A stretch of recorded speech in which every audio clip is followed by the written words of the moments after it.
prinsip kami adalah menghadirkan optimisme dan berupaya sehebat yang bisa kami lakukan untuk menunjukkan bahwa proses ini ada masalah. Kalau petitum itu permintaan, permohonan itu boleh-boleh aja, mau minta apa aja boleh. Artinya minta untuk menolak mengikuti keputusannya KPU, suara yang dihitung KPU itu boleh-boleh saja. Dan kemudian mengikuti suara yang dihitung oleh pemohon sendiri itu boleh-boleh saja. Tapi pertanyaannya kan atas dasar apa? Ya, kami tentu akan menjawab secara proporsional apa yang dikemukakan oleh tim kuasa hukum pemohon dalam persidangan yang lalu.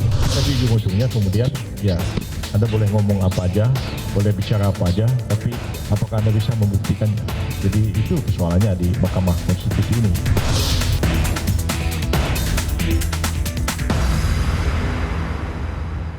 Pemirsa, selamat malam. Anda menyaksikan Prime Talk, tajam mendalam bersama saya Rory Asyari. Pemirsa, sidang perdana perselisihan hasil pemilihan umum telah digelar Jumat lalu dan akan dilanjutkan besok hari Selasa di Mahkamah Konstitusi.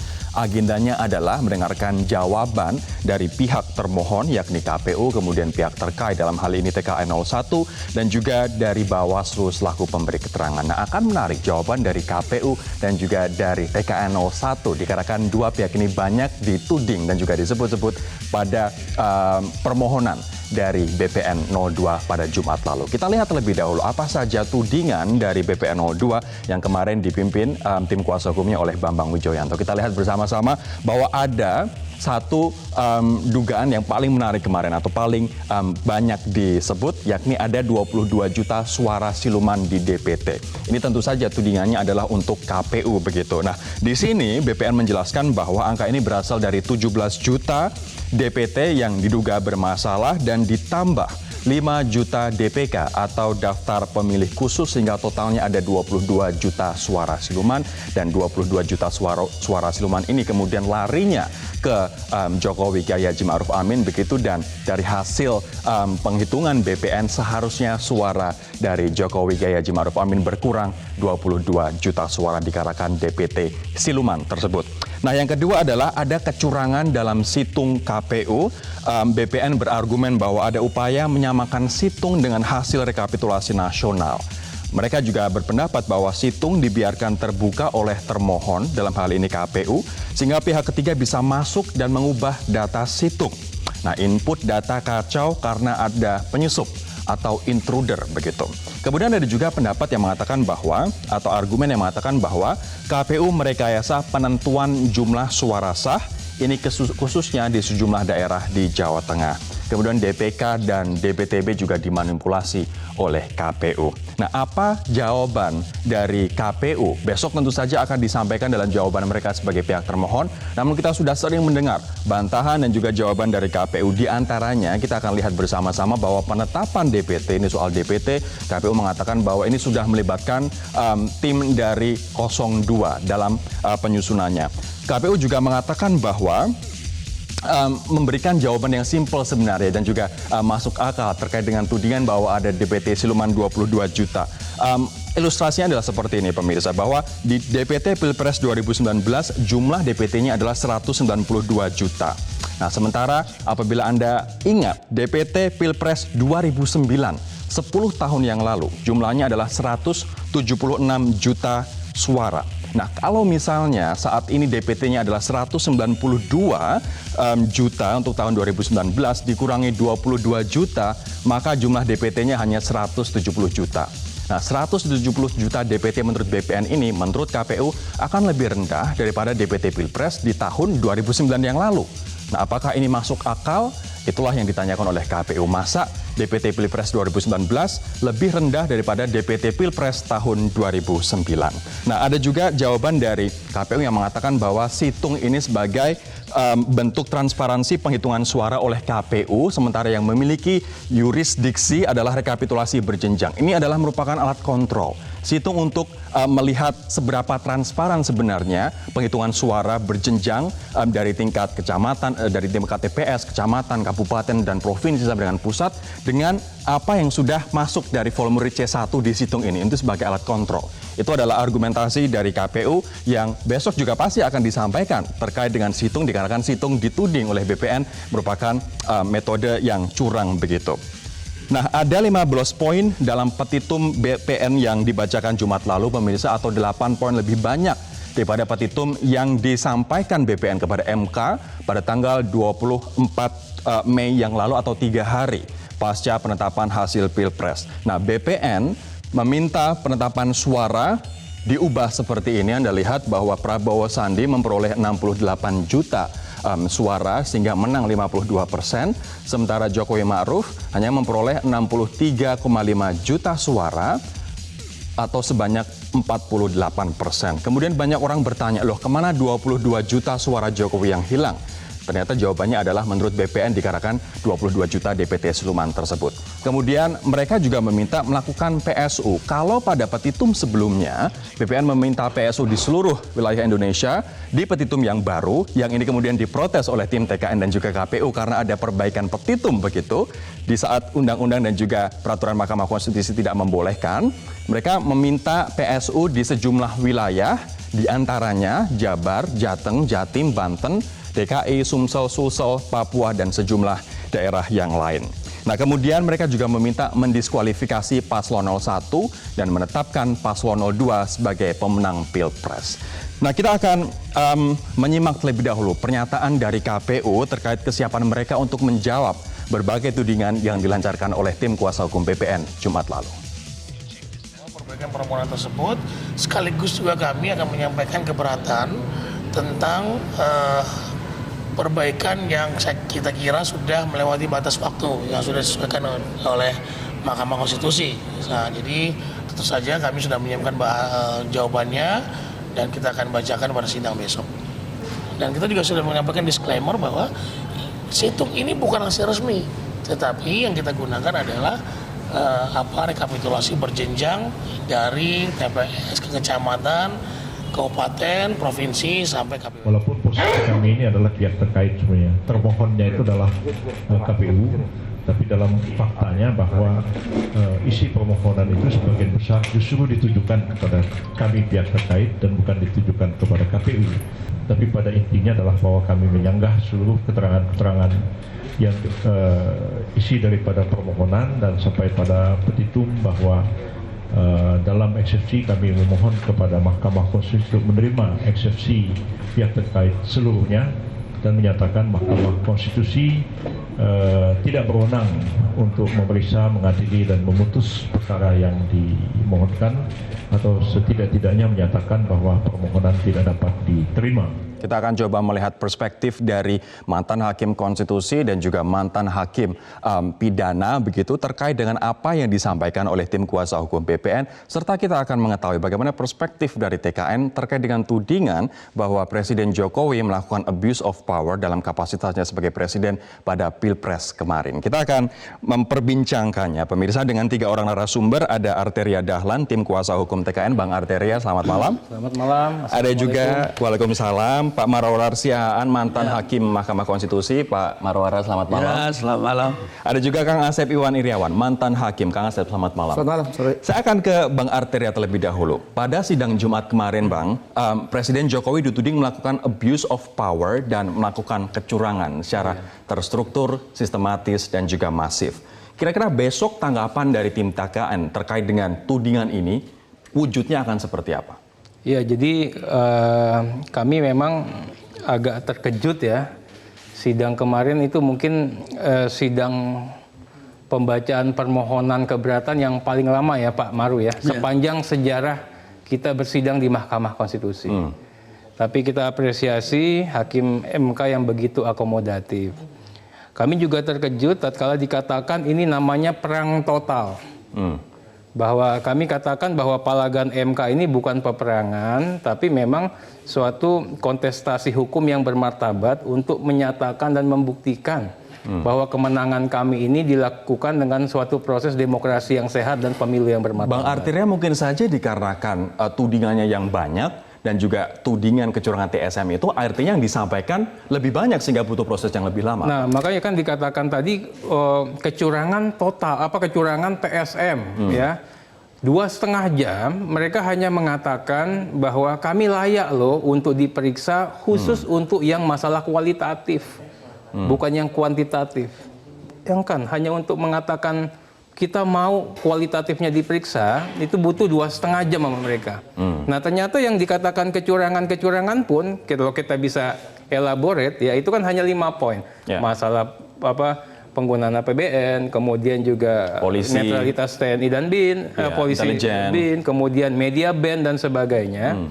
Nah itu yang dikatakan kita salah guna wewenang, abuse of power, ya kan, yang dikatakan sedemikian rupa. Tapi kalau kita in detail kita periksa permohonan keberatannya lagi, kita nggak tahu tuh dia bilang ada misalnya sesuatu yang kita katakan tadi tidak hanya asumtif dan prasangka, justru jauh. Tanpa dasar, contohnya. Baik. Artinya ini juga salah satu poin yang akan disampaikan bahwa permohonan dari BPN tanpa dasar begitu. Iya, saya kasih contoh yang seperti dikatakan mengenai masalah dana desa. Dana desa itu ya itu amanatnya Undang-Undang Desa tahun 2014. Yang kita lakukan di 2015 ini bagaimana membumikan ya amanat undang-undang itu berupa keluarnya dana desa. Itu sudah jelas. 2015, 16, 7 dan di notis dapatnya berapa. Tiba-tiba dikatakan Pak Jokowi menggunakan dana desa untuk kampanye. Iya, vote buying katanya kan. Bahasanya bahasa Inggris lagi. Saya katakan udahlah ini republik kita banyak orang yang ini biar paham-paham semua lah. Baik Bang, saya akan beralih ke narasumber yang lain. Namun ada satu hal yang ingin kami sampaikan pemirsa, bahwa kami selalu berusaha untuk menghadirkan dua suara yang berbeda, suara objektif begitu juga dari pihak tidak hanya TKN namun juga BPN. Namun undangan kami untuk mengundang tim BPN maupun kuasa hukumnya belum mendapatkan respon sampai dengan saat ini. Tapi at least kami sudah berusaha begitu. Saya akan ke Pak Marwarar sekarang. Nah, BPN Pak Marwarar meminta majelis hakim memutus tidak hanya soal penghitungan suara, tapi lebih dari itu, yakni soal apakah pemilu ini konstitusional atau tidak. Nah, saya ingin tanya kepada Anda sebagai mantan hakim Mahkamah Konstitusi, sepanjang sejarah PHPU, akankah majelis hakim memutuskan di luar penetapan penghitungan suara akhir, dalam hal ini adalah konstitusionalitas pemilu itu sendiri, Pak? Iya, jadi memang di dalam pengalaman kan, dalam proses regulasi dan legislasi kan semuanya belum ada yang sempurna itu. Oleh karena itu dalam pengalaman yang lalu ketika MK itu melihat penyelesaian sengketa-sengketa di bawah masih kurang tertangani secara tepat atau baik tepat waktu maupun mekanismenya begitu. Ketika itu disajikan di MK di masa lalu, kita juga merenung sebenarnya itu.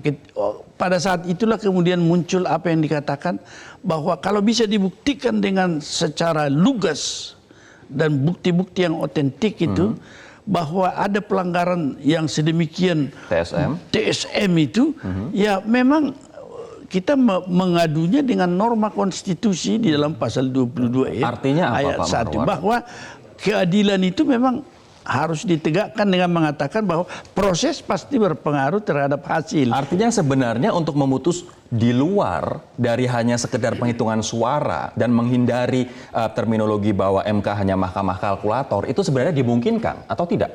Kalau saya melihat dari sisi tidak adanya aturan yang lebih lugas di bawah dia dalam menangani proses, MK itu pasti akan mengambil posisi seperti itu. Maka dalam putusan-putusan MK yang kemudian mengambil posisi seperti itu, pembuat undang-undang kemudian mengadopsi dan melakukan perubahan sehingga rezim undang-undang pemilu sekarang berbeda dengan yang lalu dengan pembagian kewenangan yang lebih jelas. Artinya sebenarnya semangat MK adalah semangat untuk memutus di luar hanya sekedar penetapan perhitungan suara. Semangatnya di situ. Semangatnya harus tetap suara, tetapi kalau ada pelanggaran yang betul-betul menyebabkan suara itu tidak bisa tergambar secara jelas, secara tepat, adil, maka MK masuk. Itulah yang dikatakan pelanggaran TSM itu terjadi dalam kasus waktu itu di Jawa Timur kan. Jawa Timur pilkada itu. Pak Mahfud MD mengatakan bahwa di Jawa Timur pun yang PSU adalah hanya 4 dari 38 kabupaten di Jawa Timur. Ya, di mana sebenarnya pelanggaran TSU itu bisa mereka buktikan,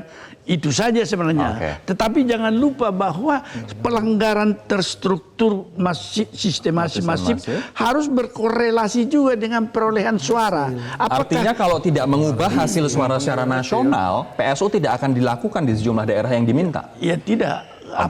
misalnya kalau sudah jelas kita ketahui suara di situ seandainya diberikan juga lengkap, tidak menggeser posisi suara yang diperoleh dengan selisih yang besar sekarang, kan itu kerjaan sia-sia. Saya akan nanti dalami itu karena kan selisih suaranya adalah 16 sampai dengan 17 juta. Kalau misalnya diminta PSU di sejumlah daerah yang tidak sampai membalik hasil nasional, apakah itu dimungkinkan? Nanti saya akan bahas nanti Pak Marwar. Tapi saya akan ke Kang Asep terlebih dahulu. Saya akan menyoroti Kang Asep terkait dengan berkas permohonan yang banyak menggunakan citation dari ahli ataupun dari akademisi baik dalam maupun di luar negeri. Tapi yang patut menjadi ironi adalah dua tim dan Tom membantah isi atau konteks dari apa yang digunakan oleh tim 02, di mana penelitian mereka digunakan tidak sesuai konteks dalam surat permohonan tersebut. Sebenarnya tata cara dalam persidangan untuk melakukan citation itu, apabila itu kemudian digunakan di luar konteks sampai orang yang memiliki pendapat itu protes, hukumnya seperti apa sih? Gini, ketika di pasal 31 Undang-Undang Mahkamah Konstitusi mengajukan permohonan, karena salah satu kewenangan MK itu permohonan hasil harus mencantumkan satu, identitas pemohon, kedua, alasan yang disebut fundamentum petendi posita, tiga, petitum yang dimohonkan.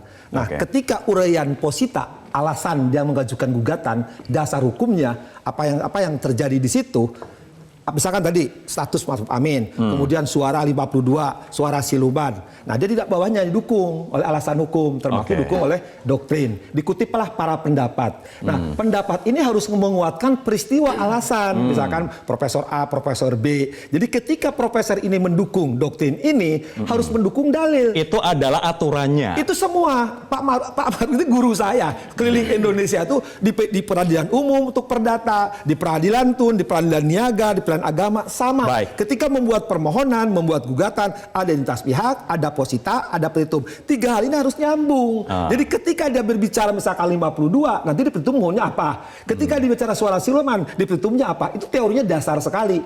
Ketika dasar tadi, peristiwanya, kejadiannya, didukung oleh alasan hukum yang mengutuk doktrin, nah doktrinnya harus jelas. Nyambung enggak? Karena jelas, gini Tor, di pasal 31 ayat 2, ketika alasan tadi didukung oleh bukti. Pasal 36 bukti disebutin, surat, ya saksi, ahli, keterangan para pihak, petunjuk, bukti lain. Nah itu mungkin ahli. Tak ahli ini harus berkenaan dengan apa? Nah jelas, konstitusi kita 24 ayat C, ya satu kewenangan adalah hasil. Nah undang-undang yang baru dibuat oleh Pak Arteri ini 7/2017 membagi pelanggaran pemilu, proses pemilu, hasil. Jadi yang dulu cerita tadi Pak Maruf dan sudah semua itu sudah diakomodir di Undang-Undang 17/2017. Jadi kalau sekarang bicara TSM itu sudah ada di pasal 463. Itu masuk di proses Bawaslu dan peradilan tun. Sekarang tuh bicara hasil. Jadi Pak Maruf itu sering di bukunya cerita, saya sering dulu paling dimarahin oleh Pak Maruf dengan guru saya bukan Bu Retno, Pak Asikin, sering. Belajarlah kamu kompetensi absolut. Jadi kewenangan MK itu jelas dibatasin. Hukum acara tuh nih, perpahami. Tekstual, limitatif, ya, non interpretatif, ya, dwingen, memaksa. Jadi kalau MK dibatasin hasil, ya bicara nggak bicara yang bisa lain. Di luar itu. Katakanlah sekarang pakai alasan TSM lah, kecurangan lah, siluman lah. Sekarang mereka harus membuktikan. Tapi sekarang harus belajar. Kalau sekarang MK semua nanti berwenang semua, ya Pak Arteri ngapain dia bikin pasal 474, 475? Karena itu jelas kewenangan MK itu di situ. Artinya ada sejumlah petitum yang salah alamat begitu? Bukan salah alamat, karena ini peraturan MK dijelaskan ketika memang hasil pemilu itu apa yang diminta. Kan lucu, pemecatan, penggantian anggota KPU itu bukan kewenangannya. Aduh, saya pikir ini, saya nggak tahu, saya hukum acara saya belajar dari, maaf dengan harus saya katakan, nggak bisa karena petitum di MK lebih dirinci. Apa yang dimintakan hasil pemilu itu di PMK 4 2018, 2 2019 itu ada. Kalau di peradilan tun, di pembatalan ya keputusan tun, di peradilan umum boleh apa saja diminta, tapi di MK dikunci karena ini hasil. Bicara kenapa 52, kenapa 48. Kalau silaman pembuktiannya baik, nanti saya akan ke Bang Arteri, namun kita harus jeda terlebih dahulu. Nanti saya akan tanyakan terkait dengan perubahan petitum. Dalam undang-undang yang dibuat oleh DPR dan juga pemerintah dan juga dalam PMK, peraturan Mahkamah Konstitusi, tidak diperkenankan sebenarnya mengubah di luar dari waktu 3 hari pasca penetapan hasil pemilu itu. Apa tanggapan dari tim TKN? Untuk besok kami akan kembali sesaat lagi.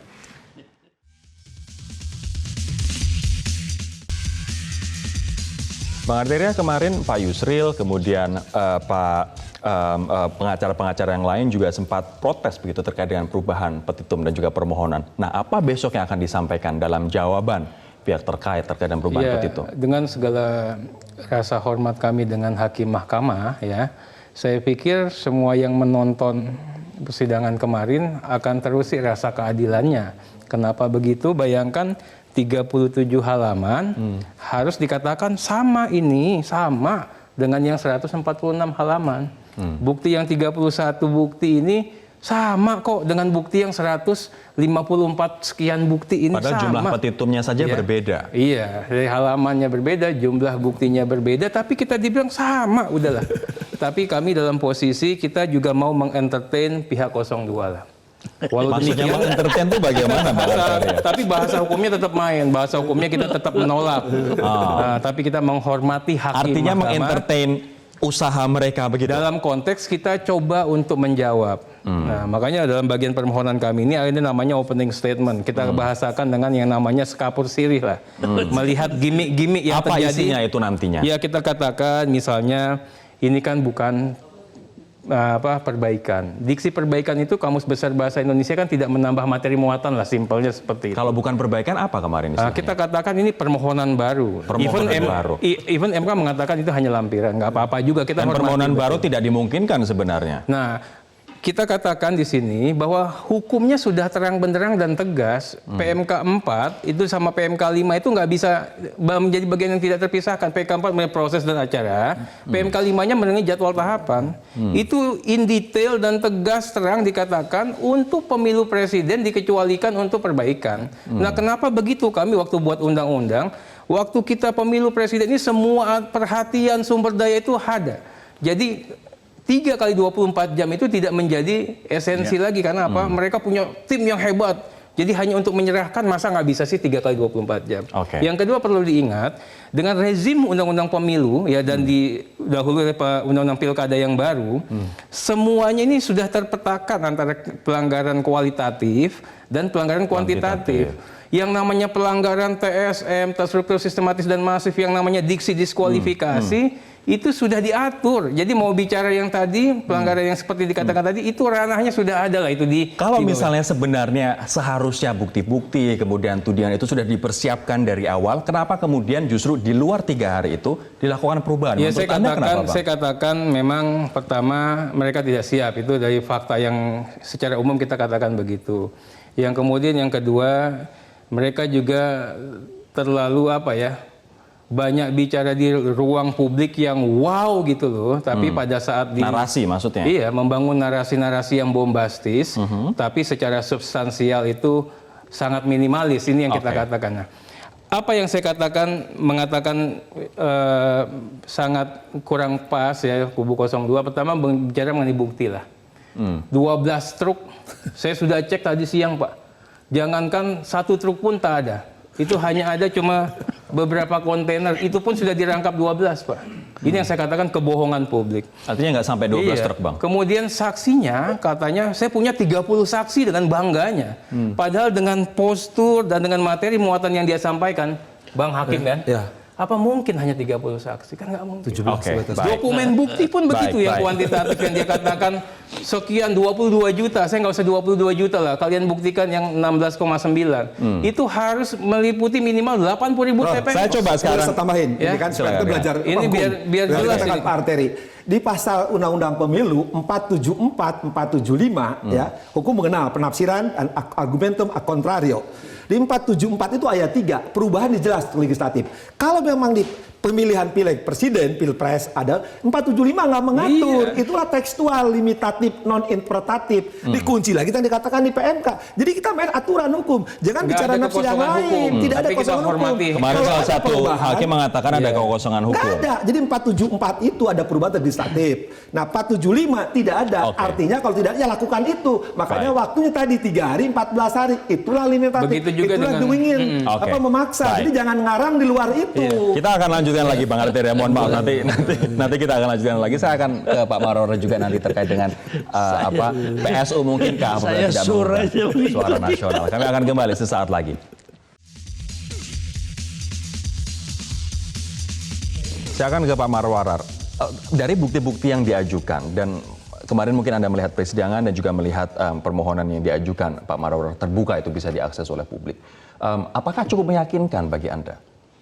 Ya, kalau saya sih melihatnya ya, setiap kita mendalilkan tentu saja harus didukung oleh bukti-bukti yang cukup itu, karena itu tugas dia. Tetapi misalnya kalau ada perubahan di sini, baik posita maupun petitum berubah, tentu juga kalau saya lihat itu bisa 400% perubahan itu, maka 4 kali lipat dari alat bukti yang sudah disampaikan harus ditambah lagi itu. Artinya alat buktinya butuh 4 kali lipat dari petitum ya, sebelumnya. Kurang lebih kalau dia merubah itu dan menambahkan dalil dalam posita maupun petitum, ya harus sesuai dengan apa yang kita dalilkan itu, alat bukti kita harus ditambah. Tentunya. Kalau dengan alat bukti dengan kondisi saat ini cukup meyakinkan Anda tidak? Saya tidak melihat dari situ ya, tetapi saya ingin juga melihat sebenarnya kita tidak usah terlalu curiga kemenangan pasangan 01, karena dalam teori maupun praktek dan pengalaman di dunia, apa yang dikatakan di incumbency effect itu sudah pastilah bahwa dia unggul dari awal, 5 tahun kinerjanya ditunjukkan, itu akan menjadi suatu pegangan bagi pemilih. Artinya ini benefit dari incumbent. Benefit dari incumbent. Tidak untuk dipermasalahkan. Ya, dan juga di situ ada kewenangan konstitusional pasangan calon atau Pak Jokowi khususnya yang tidak dimiliki oleh pasangan calon nomor 2. Baik. Oleh karena itu pasti dia berbeda, dan rakyat tinggal melihat sebenarnya apa yang dikatakan di anti-incumbency factor itu yang bisa diciptakan pasangan 02, kalau kejelekan daripada 01 itu bisa dieksploitasi. Kalau tidak ada korupsi atau main perempuan terlalu banyak, tidak akan bisa rakyat berubah dari artinya penggunaan artinya penggunaan dana desa, kemudian program-program keluarga sejahtera misalnya, itu pun tidak masalah. Sebenarnya begini, itu adalah kewenangan konstitusional presiden yang kalau salah dalam pembagian kewenangan dan check and balance kita, itu tugas DPR untuk melakukan pengawasan sampai kepada pendapat, sampai kepada impeachment kalau itu terbukti. Jadi coba kita tadi dikatakan dia itu oleh Asep itu kewenangan absolut, kompetensi absolut. Itu bukan di MK dalam tahap sekarang, kecuali kalau sudah ada pendapat DPR baru dibawa ke MK. Ya, saya pikir terkait dengan masalah penyalahgunaan jabatan presiden selaku incumbent, kita kan juga sudah punya banyak jurisprudence. MK juga sudah mengatakan banyak hal. Kan pisau analisanya adalah apakah itu melawan hukum atau tidak. Kalau sesuai dengan kewajiban hukumnya dalam sebagai kepala pemerintahan tertinggi berdasarkan undang-undang, itu memang harus dilaksanakan. Dan itu tidak melawan hukum. Nah, dalam konteks ini, sebagaimana yang disampaikan oleh kubu 02 terkait dengan APBN penyalahgunaan, kemudian juga menggunakan BUMN, netralitas TNI Polri, ini yang saya katakan, paham nggak sih sama hukum pemerintahan dan tata pemerintahan? Kemudian yang kedua, perbuatan melawan hukumnya di mana? Yang dihadirkan ini adalah bagaimana kewajiban hukum Pak Jokowi untuk bagaimana melaksanakan fungsi-fungsi pemerintahan. Baik, saya akan ke Pak Maroror lagi. Pun ini terrecord dengan baik, kami mantan Komisi 2 ya, itu semua terrecord dengan baik, kapan ditetapkan, ongkosnya berapa, jatuhnya pada waktu. Artinya nggak tiba-tiba begitu? Enggak, ada semua. Pak Maroror, terkait dengan PSU, apabila diminta awalnya PSU seluruh Indonesia, kemudian ke sejumlah daerah, kalau misalnya nanti dilakukan PSU tanpa mengubah peta kemenangan 01, apakah PSU tetap akan dilakukan oleh MK? Saya kira Mahkamah Konstitusi itu memegang betul prinsip proportionality kan. Kalau tidak proporsional bisa menggeser, misalnya di satu daerah tertentu, katakanlah seluruh Sumatera, berapa sih pemilih di situ? Kalau dikasih sama beliau semua, mungkinkah menggeser secara signifikan? Sehingga sebenarnya kalau sengketa pemilu ini kan soal selisih suara, itu namanya di konstitusi. Artinya kalau misalnya PSU-nya tidak sampai mengubah kemenangan dari yang menang, artinya tidak akan dilakukan PSU. Tidak akan lah, sia-sia begitu. Mempengaruhi hasil. Mempengaruhi hasil. Tidak diulang.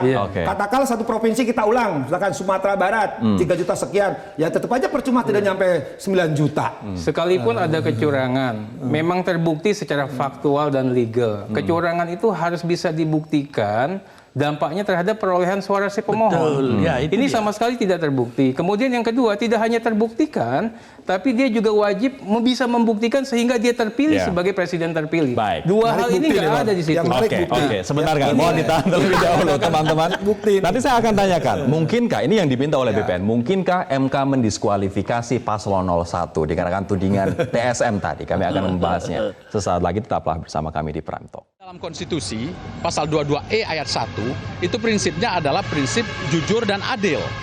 Maka pemilu itu harus dilaksanakan secara jujur dan adil, dan itu mandat konstitusi. Nah, siapa yang harus melaksanakan pemilu itu, penyelenggara pemilu adalah KPU. Tetapi kalau elemen-elemen jujur dan adil tidak terpenuhi salah satunya saja, maka produk KPU menjadi invalid, maka menjadi inkonstitusional. Kira-kira begitu. Setuju, Kang Asep, tanggapan dari BPN? Pasal 22 tadi, pemilu dilaksanakan jujur, adil, bebas dan rahasia. Dilaksanakan, berarti ada pelaksana, KPU, Bawaslu, DKPP. Ya, ada peserta Pilpres, ya orang-orang presiden, DPR. Nah sekarang makanya dibatasi di Undang-Undang 7 2017.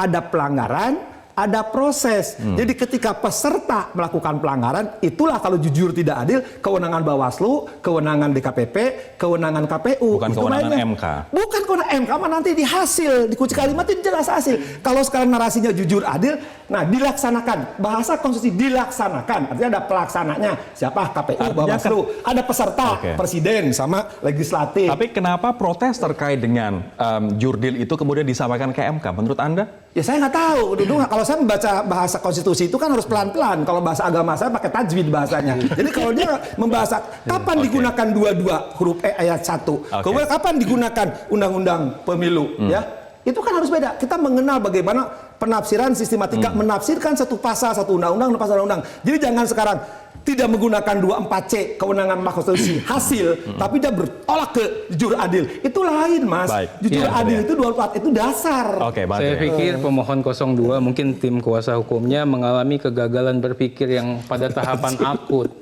Kenapa begitu? Saya ingin katakan dia minta pembatalan berita acara dan menyatakan berita acara yang benar. Tapi hanya menyatakan, tapi dia tidak ingin menetapkan. Oke. Kemudian tiba-tiba di berita acara yang benar itu dia sudah menang. Kalau sudah menang dia tidak perlu minta diskualifikasi. Cukup saja ditetapkan sebagai pemenang. Itu yang pertama. Kemudian dia bicara diskualifikasi. Diksi diskualifikasi ini sekarang ini begitu limitatif. Diatur oleh undang-undang pemilu yang baru ini. Dan nggak ada yang dia sebutkan itu konsekuensinya diskualifikasi. Ya.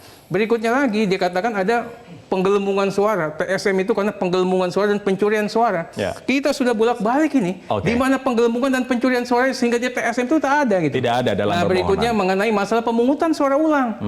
Yang diminta pemungutan suara ulang itu tidak ada di positanya, diminta semua tidak seluruh jelas. Oke, Indonesia. baik. Dan lucunya lagi katanya atau kalau gitu di 12 provinsi lah. Yang Oke, provinsi yang kami baik. menang semua dan tidak ada di situ. Baik, Ini tapi yang kita ada katakan. satu yang dikatakan, silakan. Yang kita katakan ini kegagalan berpikir. Saya sayang sekali. Kalau Oh, ditahan dulu dahulu, diskualifikasi teman-teman. main di proses dan pelanggaran. Jadi di awal, jadi jangan di hasil main kalau Oke, diskualifikasi. saya ingin menyampaikan ini dulu terlebih dahulu kepada pemirsa bahwa kami selalu berusaha untuk menghadirkan dua sisi yang berbeda begitu baik antara TK namun BPN. Kami sudah berusaha mengundang dari pihak BPN maupun tim kuasa hukumnya, namun hingga sekarang belum ada tanggapan dari mereka untuk bergabung bersama kami di Prime Talk. Saya sekarang akan ke Pak Marorar. Pak Marorar, mungkinkah mengabulkan permintaan MK mengabulkan permintaan BPN 01 didiskualifikasi? Jadi begini, saya itu selama di MK adalah orang yang paling liberal, paling penganut judicial activism ya, di mana sebenarnya bisa kita mengukur segala sesuatu dari sudut konstitusi ya. Tetapi juga harus diingat, ini kan masalah pembuktian. Kalau buktinya tidak ada, kita terlalu sia-sia lah untuk bicara tentang itu. Apalagi terlalu sia-sia karena semua proses yang sudah boleh saya katakan lebih well established, well organized di pelaksanaan sekarang. Nah, buktinya ini meyakinkan tidak untuk MK kemudian memutuskan mendiskualifikasi? Ya ini Pak? kalau soal bukti kan belum bisa saya evaluasi itu, nanti akan dalam proses pembuktian itu akan dievaluasi. Tetapi intinya satu, proportionality test itu harus, apakah memang diminta diskualifikasi proporsional nggak dengan apa yang terjadi nih? Kalau tidak proporsional pasti tidaklah. Dan juga di dalam hal ini kita lihat bahwa mengemukakan diskualifikasi itu tentu pada waktu penyelenggaraan pemilu se-Indonesia sudah kacau balau ini. Tapi saya nggak melihat kacau. Singkat saja Bang, sebelum kita jeda. Ya. Kalau mau membuktikan kan harus meyakinkan. Meyakinkan itu harus reasonable. Ya. Mas Tori, bagaimana perolehan suara Pak Jokowi di Sumsel? Menurut mereka kosong. Masuk akal nggak? Kalau itu Mas Tori ketawa, saya yakin MK juga bisa memutus apa itu. Kalau bicara bukti itu kekuatan pembuktian. Mau 12 kontainer, mau 17 truk. Kalau tidak punya kekuatan pembuktian secara formil, material, ya nggak bisa. Jadi walaupun 5 nanti membuktikan otoritas. Saya yakin Sumsel nggak mungkin 0, tapi kita tahu bahwa di Boyolali ada beberapa TPS yang 0 untuk pasangan. Wajar saja. Baik. Kita akan jeda terlebih dahulu teman-teman, nanti kita akan lanjutkan sesaat lagi. Tetaplah bersama kami. Mbak Tere, saya ingin minta secara singkat, apa yang akan besok disampaikan? Oke, ada Sekapur Sirih yang akan menjawab terkait dengan perubahan itu. Gimik-gimik yang tadi. Gimik-gimik yang tadi, tapi keterangan apa yang akan disampaikan? Memang kita ada pesan yang kuat dari Pak Jokowi untuk bisa mengentertain semua dalil-dalil yang disampaikan permohon 02 itu secara terang, jelas, dan tuntas. Sehingga bisa membuktikan, kan saat ini kan kita sudah menang secara elektoral. KPU, Bawaslu mengatakan kita menang. Secara sosial, rakyat pun mengatakan Pak Jokowi menang. Tapi yang Pak Jokowi butuhkan melalui forum MK ini, agar kita bisa menang secara yuridis formal. Artinya memang Pak Jokowi terlahir menjadi presiden ini melalui suatu proses pemilu yang bermartabat. Kompetisinya memang ketat, tapi demokrasinya sehat. Penyelenggara pemilunya juga menyelenggarakan pemilu dengan bagus, dengan baik gitu. Nah ini yang message pertama yang harus disampaikan. Kemudian yang kedua, kita akan uraikan secara detail. Kita bicara bansos, kita bicara pendamping PKH, kita bicara dana desa, itu kita elaborate satu persatu sehingga nanti menjadikan bagian dari pendidikan politik. Bagian juga jadi klarifikasi kepada publik bahwa yang disampaikan oleh pemohon itu pertama tidak sesuai dengan fakta sebenarnya. Yang kedua, itu memang sejatinya adalah kewajiban hukum Pak Jokowi sebagai kepala negara dan kepala pemerintahan yang wajib juga menjalankan program-program pemerintahan untuk rakyatnya. Artinya besok akan detail dan menjawab semua poin-poin tudingan pastinya itu. Pak Marwarar, apa yang harus dilakukan bagi 02 untuk membuktikan apa yang mereka klaim dan apa yang mereka tudingkan, Pak? Ya, saya kira dari satu sisi kalau kita mendalilkan dalil suara, tentu saja alat bukti mekanisme perhitungan dari tingkat terbawah secara berjenjang sampai tingkat nasional, tentu penyelenggara sendiri kan menyediakan bukti itu kepada peserta. Itu yang harus disajikan.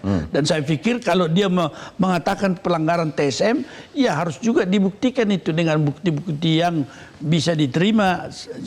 Dan Anda tadi mengatakan bukti-buktinya bisa saja naik 4 kali lipat lebih banyak dikarenakan petitumnya pun berubah. Saya kira kalau dari sudut itu kan pastilah. Kalau secara nasional tentu saja sebenarnya dengan persiapan yang dari pasangan calon itu secara nasional mereka memiliki saksi-saksi dan dari awal sudah menghimpun semua itu. Baik. Terima kasih sekali lagi. Mohon maaf Kang Asep, waktunya sudah habis, tapi elaborasinya tadi sudah sangat membantu. Terima kasih teman-teman atas waktunya dan demikianlah perbincangan kami pada malam hari ini di Prime Talk. Kita tunggu saja besok sidang mulai pagi pukul 9 pagi waktu Indonesia Barat. Kita akan lihat bagaimana jawaban dari KPU, kemudian keterangan dari pihak terkait dan juga tanggapan dari Bawaslu selaku pemberi keterangan. Saya Rory Asyari undur diri, sampai jumpa.